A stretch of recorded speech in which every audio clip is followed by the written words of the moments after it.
কি আশ্চর্য না দুনিয়া, কি আশ্চর্য।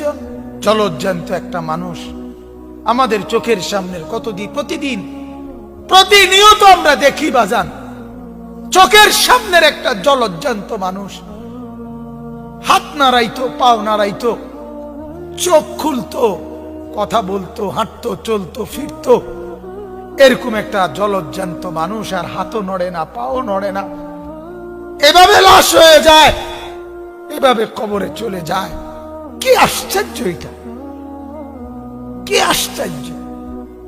কাফা বিল মাউতে ওয়াইজান, আল্লাহর নবী এজন্য বলছে আমার উম্মত আর কিছু লাগবে না, মাঝে মাঝে মৃত্যুর কথা মনে কইরো, মাঝে মাঝে লাশ মনে কইরো, মাঝে মাঝে কবরস্থানের দিকে তাকাইয়া কবরের উপরের সৌন্দর্য, কবরের উপরে লাইট, কবরের উপরে বাতি, কবরের উপরের মধ্যে টাইলস, কবরের উপরে মার্বেল পাথর, আমার উম্মত এটা তাকাইও না।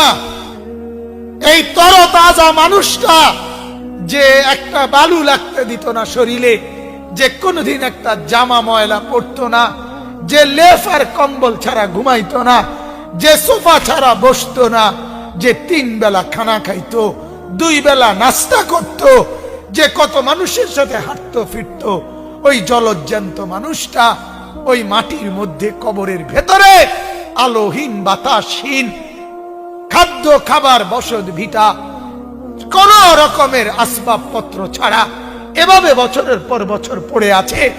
কি আশ্চর্য, কি আশ্চর্য।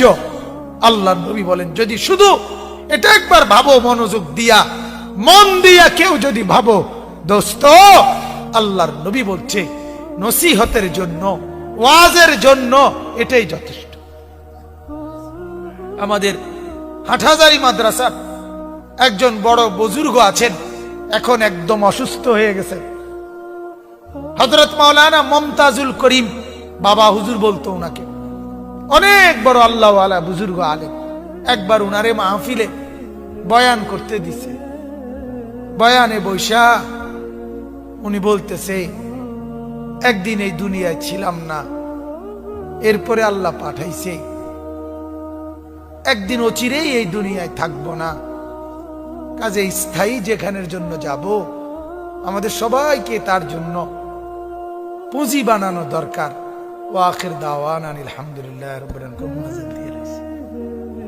বুঝেন নাই কথা শেষ, এটাই ওয়াজ, এই কদ্দুরে কইছে কথা। আর পুরা মজমা সিক্কেরে কাঁদছে যে হাই কি কইল, কি কইল, একদিন ছিলাম না, আসলাম, আল্লাহ পাঠাইছেন, চিরেই একদিন থাকবো না, অতএব যেখানে চিরস্থায়ী থাকবো তার জন্য পুঁজি বানানো দরকার।